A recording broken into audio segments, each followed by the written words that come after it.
Hi, this is Belinda Calibriali and this is Talking High Performance with Belle.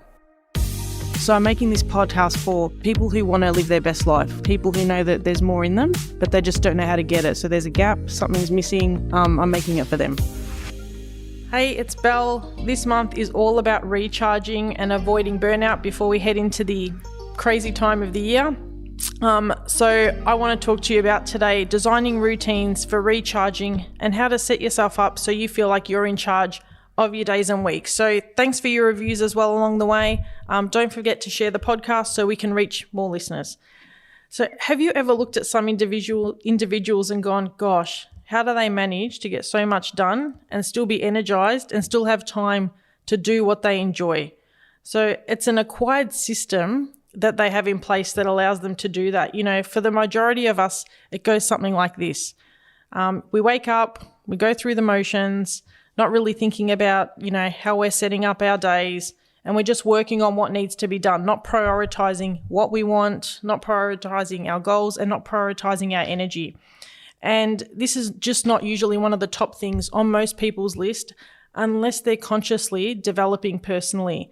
And today I want to talk to you about how do you flip that and put that at the top of your list. How do you create a framework or a structure, and how do you plan out your days so that you feel like you're getting things done, but that you're getting it done with more time for yourself and more energized at the end. And when we talk about the reasons we avoid this, I want to start with talking about burnout and feeling exhausted and feeling overwhelmed.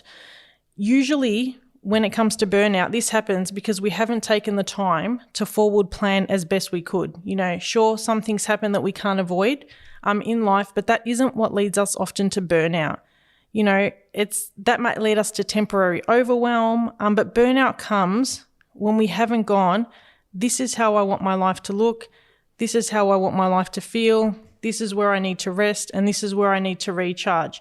And after periods of exhaustion and not looking after yourself and periods of overwhelm, that's when burnout happens. So it's the byproduct of us neglecting something that we need to look at within ourselves. So it can occur when we're experiencing prolonged periods of demanding work or personal responsibility. It could be an excessive workload or working long hours or not working smart, which can overwhelm us, leaving us no time for resting and recovering. It could be the constant pressure of meeting deadlines and others' high expectations, or the expectations that we put on ourselves. And burnout often occurs when we have a poor work-life balance and we neglect our self-care. When the boundaries between personal and work are not set and they begin to be blurred.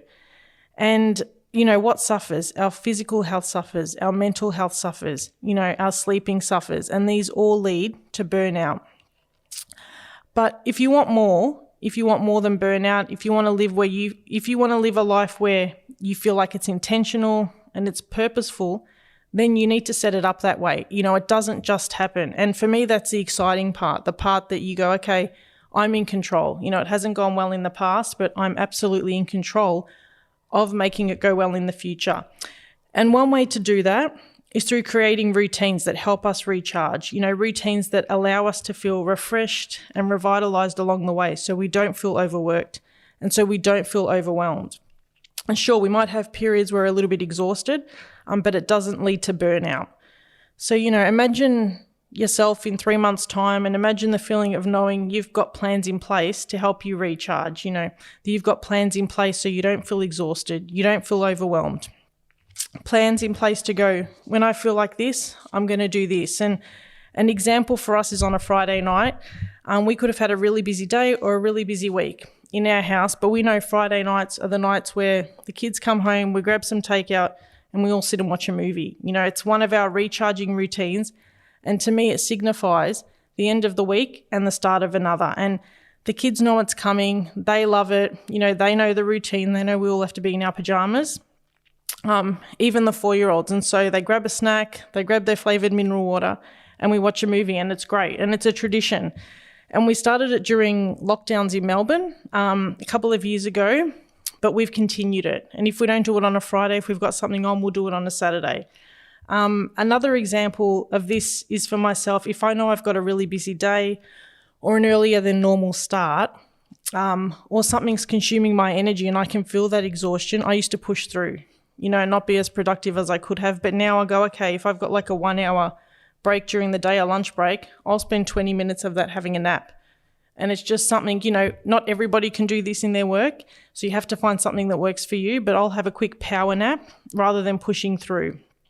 And that's become a really regular part of my routine when I'm feeling exhausted. It could happen, once a week, it could happen once a month, but I won't push through that anymore and feel that exhaustion. So how do you implement this into your life and into a way that would work for you? And I want to share a couple of ways for you to do that today. The first way is to think about your day. What routines do you have in your day that allow you to recharge?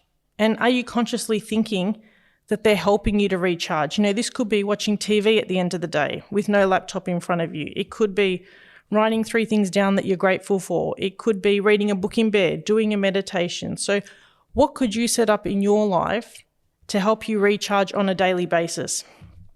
The second one is to think about your week. What do you do there to recharge? For us, we do movie nights. It could be catching up with a friend. It could be getting a massage. It could be going for a long walk. How do you plan your weeks and what are you doing to get some time in there to recharge? And this doesn't have to be the same every week. You can mix it up. 1 week it could be getting a massage. 1 week it could be having lunch with a friend. But it's really important to maintain these things in our life, to go, okay, when I'm meeting Jenny, this is my time to recharge. The third one is to think about the next few months ahead and forward plan. Do you have time planned to take off?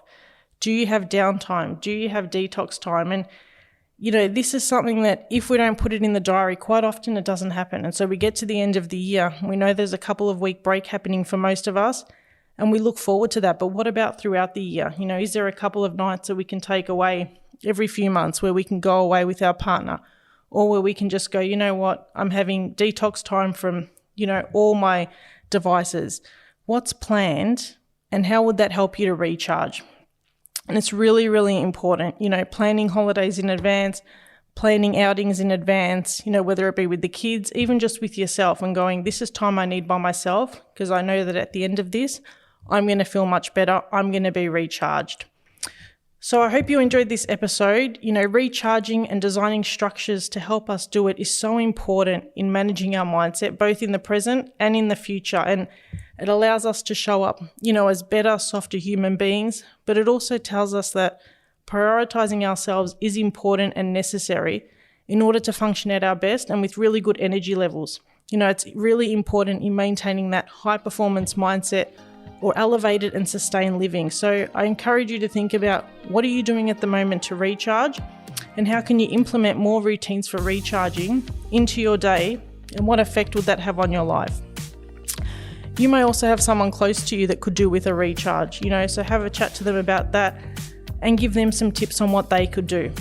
So if you enjoyed this episode, don't forget to tune in to next week where we'll be chatting about how you can recharge your career to show up more vibrant than what you do now. Until then, live a successful, purposeful, and fully charged life. Your coach, Belle.